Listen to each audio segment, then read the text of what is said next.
everybody, so I'm back for another review, my last review of Love and Marriage Huntsville. If you're watching this, first of all, please thank you, and also please be sure to like the video, subscribe to the channel. I'll just say this, thank you to all the people who have subscribed to the channel. You know, I'm over 2,000 viewers, which is a big deal for me, so thank you. I have enjoyed reviewing this show with you all, and it has been fun on Saturday nights, but it is now over. Not just because the season is over, but because I will not be watching it anymore. Okay, I'm done with this show. All right, so Love and Marriage Huntsville, out with a bang, season 9, episode 16. It was not out with a bang. It was just, ugh. So, you know what? I'm not going to even start with the reunion. This Mel, Destiny, and Martell situation that's been floating around the internet. And shout out to the people who put clips together so we could see this that was clearly cut out of the reunion. And I'm sure for legal purposes, nevertheless, it's out there. It's out there. And y'all were stupid for even letting it get to a point where it would be aired. This Mel, Destiny, and Martell situation, Destiny, let me just tell you this.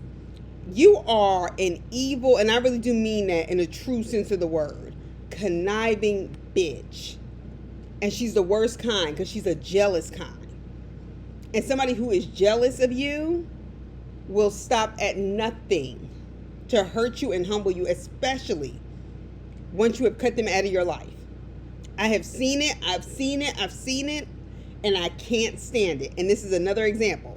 So this story about Mel, Martell, Tisha, and Marceau, Kimmy and Maurice all in the limo one night, and she kissed Martell's private or whatever, is none of your fucking business, Destiny. None. Like, none. And certainly not to the point where you should be publicly on a reality TV show bringing it up to slut shame and humiliate Mel. You took that story that Tisha told you to do what? To do what? To humiliate and embarrass Mel about something she did for and with her husband. How does that affect Mel's credibility in any shape, way, or form? I'm getting to the grooming part, but how? You don't care. You just want to do something that would embarrass her and hurt her. In fact, it makes you look even worse. Okay? Because you already ain't shit. You and Martell trying to bring up, if it's not this, it's the sex tape. And now the incident in the limo. Do y'all not realize how insane it is for you all to bring up things she was doing with her husband? Not her boyfriend, not her fiance, not her situationship. And honestly, for all these things y'all keep bringing up, it further proves how much of a liar Martell is. Because that's why he said he cheated, right? Because she didn't do those kind of things. She wasn't giving him oral and stuff, right? See, so both of y'all are so busy trying to tear her down, y'all can't even get no fucking story straight. With your dumb asses. Also, Tisha, you a low down dirty bitch too. You're not just simply a dumb country backwards one. You low down, and you're not even low down in a good, you can't even, your stuff's so easy to trace, it's ridiculous. So, Kimmy asked in a clip or whatever, in a clear voice, a clear tone, she asked Destiny, she said, well, how would you know that? There were only 6 people in the limo that night. The 6 people are the core of the crew, right? Of the cast. Honestly, I think, and it's just based on the clips, I honestly think Kimmy asked that because she thought it was Martell. I really do. And figured she'd just go ahead and bust him out. I really, that's what I thought when I looked at it. And it turns out it was Tisha, or she could have known and just decided, fuck it. I don't know. And Tisha said, look, I told Destiny that when I was mad at Martell after the incident at the picnic. Okay.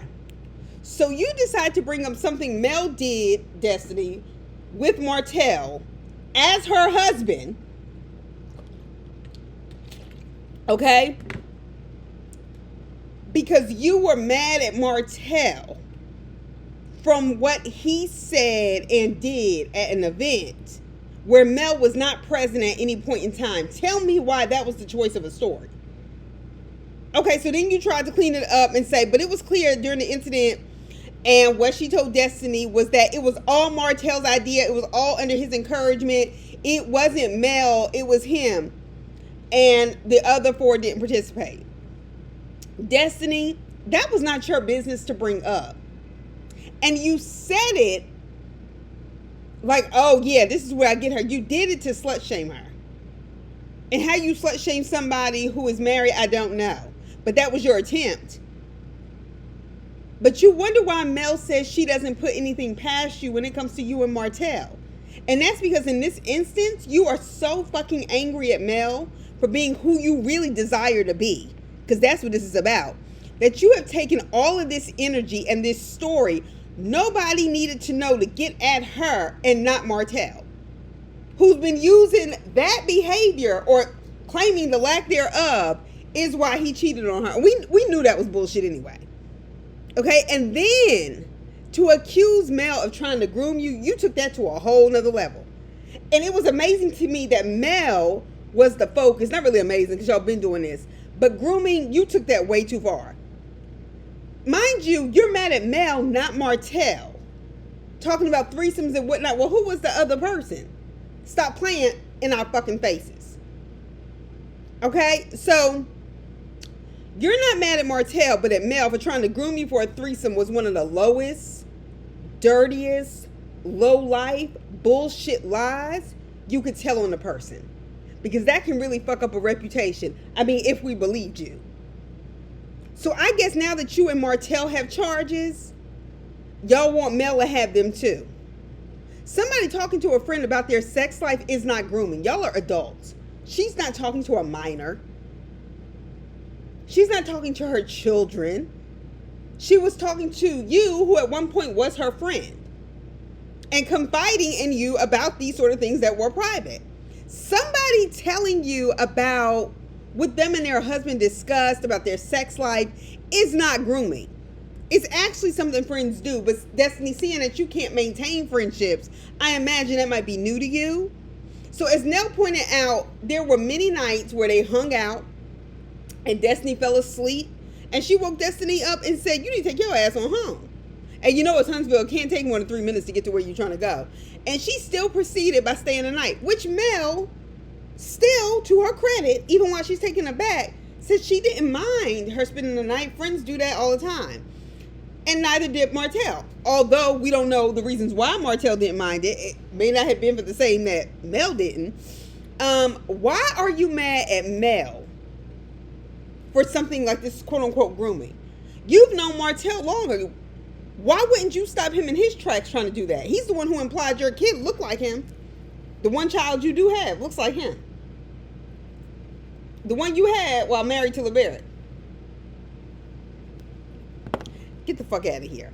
All right? So, because you're lying and you're playing with something that happens to kids, to teenagers, to adults in cults, in abusive relationships, it's fucked up to me. It's really fucked up. And you're a fucked up individual. And I'm done with this show. Now that Mel's leaving, and this is honestly a new low for reality TV. I don't care if we didn't see it play out. It only didn't play out on this episode because they know they can be sued. And now that it's even made its rounds and was originally in the guide, people have screenshots, dates, all of that kind of stuff. It does not matter. It doesn't matter. You can still be sued. You don't play with this kind of stuff. None of the people on stage came to your defense that we saw.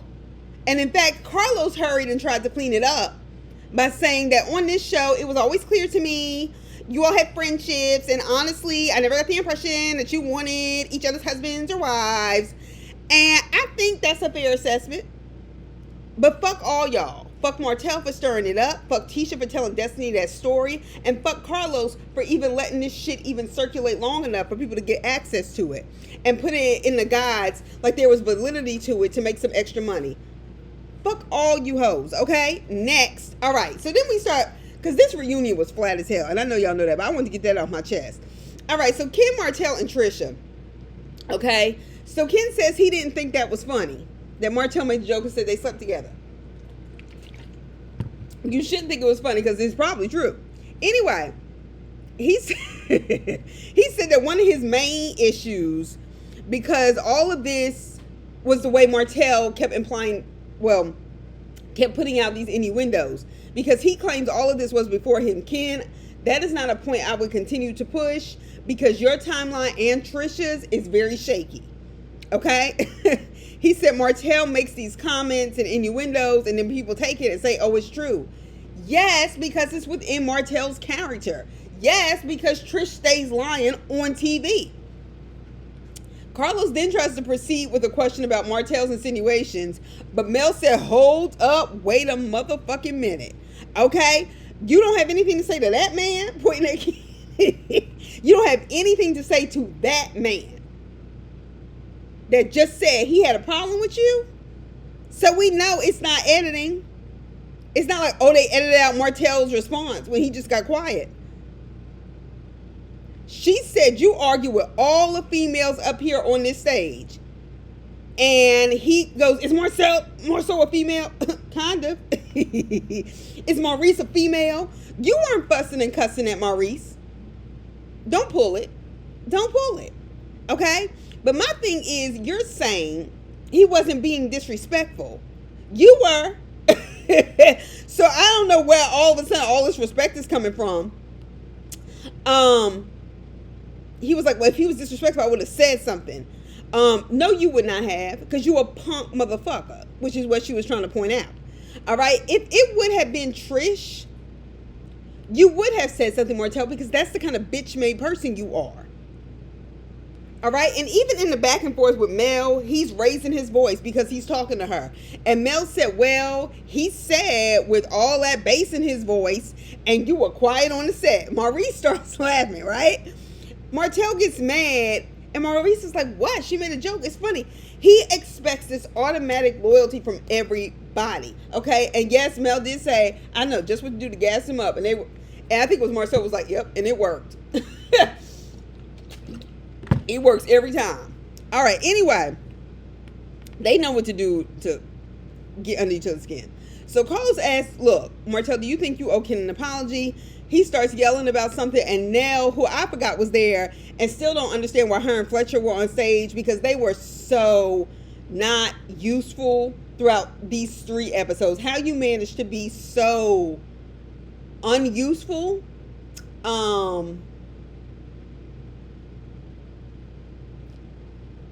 unmemorable,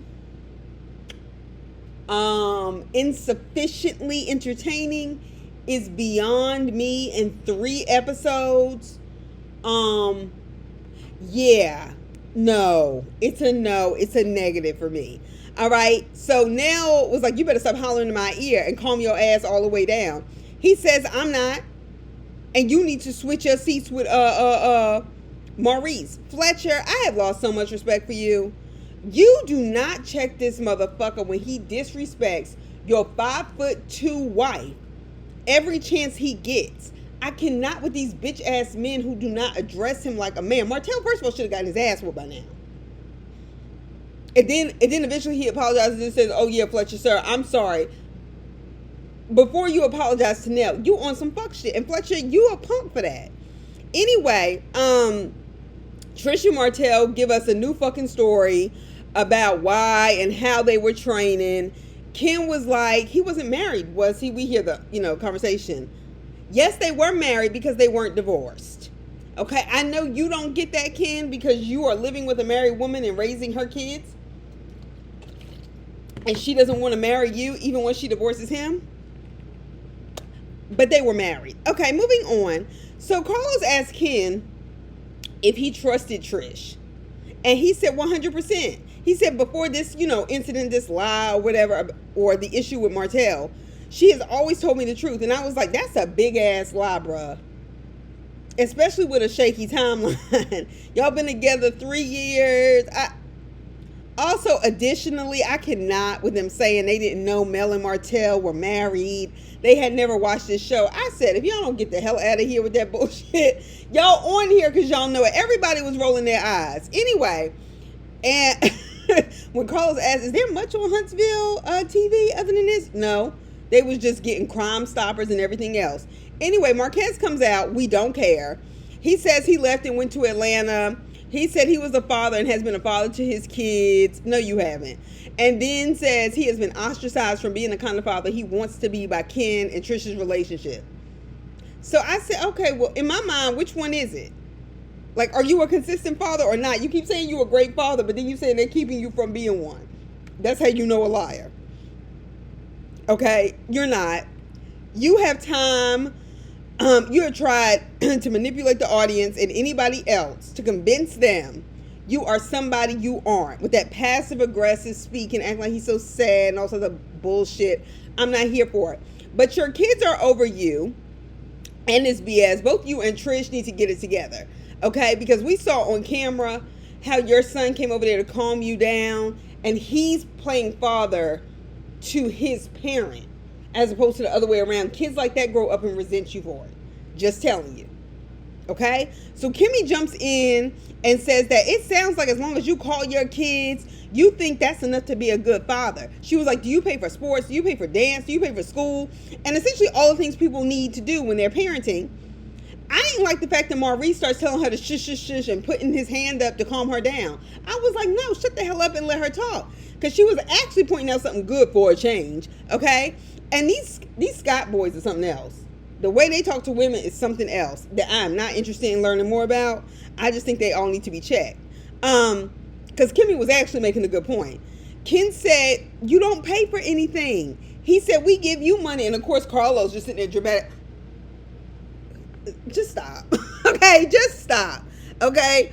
He said, look, you had to borrow money from your son. And I was like, yeah, well, if he's a teenager, yeah, he got that from his his mother and Ken. It is giving bum, I have to say. All right, Marquez is Martell. That's all we need to know about him.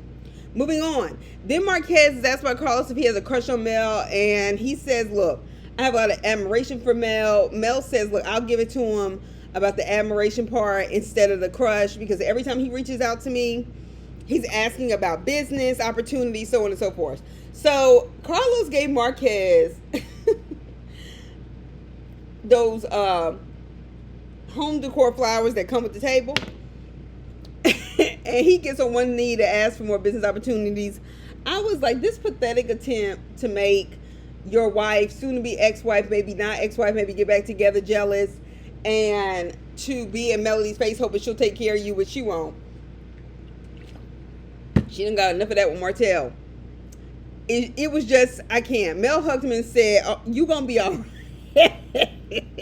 She gave you that kind of Destiny response. Anyway, so they talk about the girls trip. The girls trip that took us 16 episodes to get through. This was the first girls trip ever on Huntsville. I didn't realize that. It's the first and it's the last. Anyway, that I'll be saying, so that's the only one that counts on this YouTube channel. Anyway, so Tisha said it was a good trip overall, but she didn't like the rooms. I said, bitch, you invited Destiny. You knew her and Mel were beefing. Who gives a fuck? Okay. So then Kimmy brings up that it's more than just about them being the OGs of the show. She was like, we were filming in Mel's backyard for nothing. Nothing. And I was like, backyard? They was on a boat. What is she talking about? They were in St. Thomas.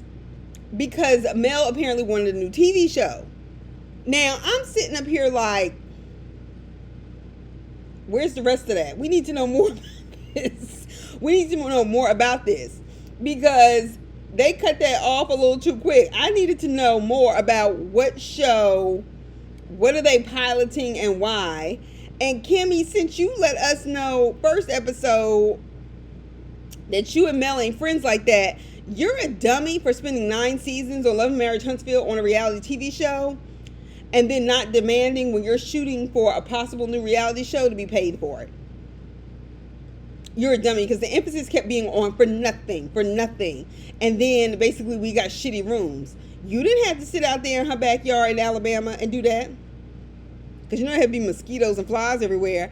I ain't got nothing for you. I really don't. So Kimmy says she thinks, to be fair, she got caught in the crosshairs of Destiny coming and Tisha's issues with Mel. Yeah, you did. You're also a pick-me who would have rather been home with Maurice watching him and whoever he was with when he got caught with that DUI. So Kimmy's... Anyway, so they bring up Nell, saying Mel had no business comparing herself to Jesus. First of all, I roll my eyes. People use examples from the Bible and how to live their life because that's what the Bible is used for. It is your blueprint for salvation. Like, stop acting like she was comparing herself to Jesus. I was over it. So Nell just said it was a joke. And Mel said, well, if it's a joke, we're good. Like, I'm done with it. Then Carlos asked her if he thinks that Mel's head has blown up since the show. We don't know if Nell thinks that, but Carlos, we definitely think you think that. That's why you asked. I think yours is blown up. And that you have a habit of blowing up your own reality TV shows because you messy and want to be part of the cast. Anyway. So, Nell said, yeah, she thinks her head's blown up. Mel said, in what way?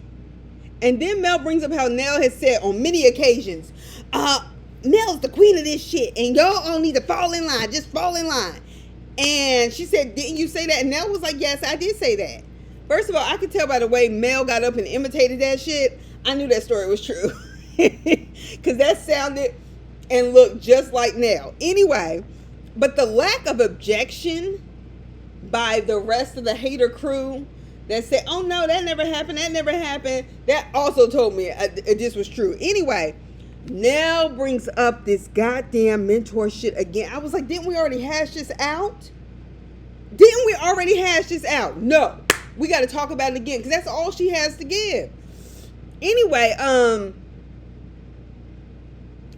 was just like, girl, stop. Please, I'm begging you really to stop. Okay? Because my migraine has shifted into a headache. That's why I'm kind of like, that's why I keep tilting my head like this. I get migraines, but as long, it's at a headache, but it's, I'm hoping it'll go all the way down, but sometimes it just takes a while. But I know how to function, because I've been getting them since I was 18. Anyway, then Nell said she has been a mentor and has supported her. And Mel asked, have I not done the same thing for you? She was like, and this is what you do. And I was like, well, why can't she ask that? Because then we know the conclusion is, well, y'all are friends who share information and support. Like, what do you mean? So Kimmy, out of fear, I guess, that she may end up like Deshaun Snow on the first season of Atlanta, decides she is going to ask, well, how did you expect this to be received? Trying to stir shit up. And Mel says, hold on, because I want to make sure Nell hears me. Okay? I don't even know what the hell Kimmy thought she was doing. And she said, I want you to know I appreciate you. And saying I have my God, my mama, my kids.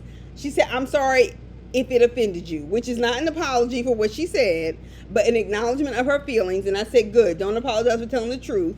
Because Nell's feelings are just way out here. And she is emotionally immature. She is. The fact that this even keeps coming up. It was like when I was thinking to myself, well, how long ago was this shit with Fletcher cheating that it comes up so often? Like the seasons before, like they just kept bringing it up. I was like, how many years ago was this? Why are we still talking about this? Anyway, but now we're tired of hearing about this shit. Shut the fuck up. So Destiny and Mel on a trip. Carlos asked if they could be friendly toward each other. So fake. And quite frankly, they have worn the word cordial down to the ground. So I'm actually glad he at least tried another word. Mel said the time for us to do that would have been in St. Thomas. Honestly, then the time has passed, and it should have passed when Destiny, you accused her mother of pimping her out. That kind of comment does not come from nowhere, and it's harsh, and it was wrong. Anyway, Destiny claims that Mel painted a picture that she was needy or coming on too strong, and it was another one of those moments I was like, what the fuck is she talking about? So Mel was saying, and then I remember, Mel was saying every time she turned around, Destiny was sitting beside her, finding her at the table. She was up under her. She said, honestly, it was a lot. Honestly, I'm that kind of person. Do not get up under me, especially after we've fallen out as friends for a while. And I guess I do think Destiny wants the attachment to Mel for camera time, in order to be able to pump up her business that we know isn't going anywhere at all, except for out of that storage room. And yeah, so Mel was like, she was in my ear the whole time. Did you know this? Did you know that? And essentially trying to bring up shit, I think that what she thought would hurt Mel and hopefully create some shit. Tisha, that's how we know y'all not friends. Because, hell, you didn't have her back when she brought up that grooming story and all that other bullshit, and you the one that helped plant the seeds. Anyway, well, she ain't helped plant them. She just gave him a little more water and sunlight because that tension was already there. Anyway, Carlos shut it down, and good, because we don't care what you plan to lie about today, Destiny, or any other day. The surprise guest was someone we all knew just from her back alone. They asked Martell who he thinks it is. He says Mel's boyfriend. She was like, you don't know my boyfriend. I'm sick of you doing that. Let me tell you something. The same way she gassed him up is the same way he got under her skin. Okay? We don't even have to dig through this deep. He is still obsessed with her love life. He is still mad she left him. He got a whole side chick, a whole Tyler. That kid might be heading to school this fall, for all I know. And he is too obsessed with her love life, but he couldn't help it. Mel said she thought it was Lance. I'm going to be honest with y'all. I remember that name, but I don't remember which boyfriend that is for Destiny. I really don't. Oh, no. That's Nell's. That's Nell's son. I forgot. Oops. Okay. And Marcel said he thought it was Wanda because the chair was really dark. I said, I don't have time. We all knew it was Stormy. She's not a surprise. All she did was quit the show. Stormy's dress color was nice, but like everything else, she ruins it. She does not wear style well. She doesn't even wear her skin well. She always looks stuck in her skin. Also, that nude part with the nude coloring instead of her actual body was just like, Stormy, once again, your fashion sense has continued to fail you, the viewer, and anybody who is aspiring to higher forms of fashion in the Huntsville arena. Anyway, they have a surrogate for another kid. Congratulations. They walked away. She said she walked away from the show because she's busy. She is like the first person to get like 1 million something on TikTok or whatever. So her business is booming or whatever. Essentially, she doesn't need the show. She's used it for what she needed it for. And also because of her mother saying the stuff about reality TV. Well, if you got the advertisement you needed out of it, then by all means. Who is buying Canvas beauty products? Because she couldn't sell me nothing after the way I've seen her act. I mean, somebody's buying it. I just don't know who. If y'all had bought it, please let me know in the comments. I'd be curious. I'm not going to buy it. But I'd still be curious. Don't be ashamed. Anyway, so we don't care. We finally hear about Kiki's passing, though. That should have been on the first episode. At least some acknowledgement of it. And I think they really kind of like only put this back in because they took out the grooming shit. I think otherwise they would have just had something at the end of the reunion saying we acknowledge her passing. They, excuse me, they did a little ceremony for Kiki when this all happened with the cast. Which I think was nice. Stormy apparently paid for all the funeral costs. I did not know that. I do think that's really kind. And I do think Stormy cared for Kiki genuinely. And probably more than anybody else on that stage. Those were not fake tears. That was not a performance. And Maurice was really affected. I didn't know that they were that close or had that kind of relationship. But you could tell he was really affected by that. And that would have been something I think they should have shown as part of the show. Because there's a lot of things we didn't know about these people's relationships and stuff like that. But God rest her soul and her family. And, you know, they're like, if not just prayers, but if you can do something for her family. Yes, I think people should. I also think the people on this show who are making money, who live in this city, and I'm not talking about Stormy, should also do that. I'm not saying they haven't. I'm just saying. But it ended with them celebrating Marceau's birthday as the messiest man on the cast. He may be on the cast, yes, but you and Carlos, you beat him out any other time. But Carlos thinks he's one of the girls. So anyway, that's all. That's it. So Out With A Bang is a misnomer for this episode. It's been real. I appreciate this. I am going to review other stuff, and I'll see about Ready to Love Philadelphia. But yeah, this Love and Marriage Huntsville is it. But I thank y'all. I had so much fun with y'all with this. All right. See y'all soon. Bye.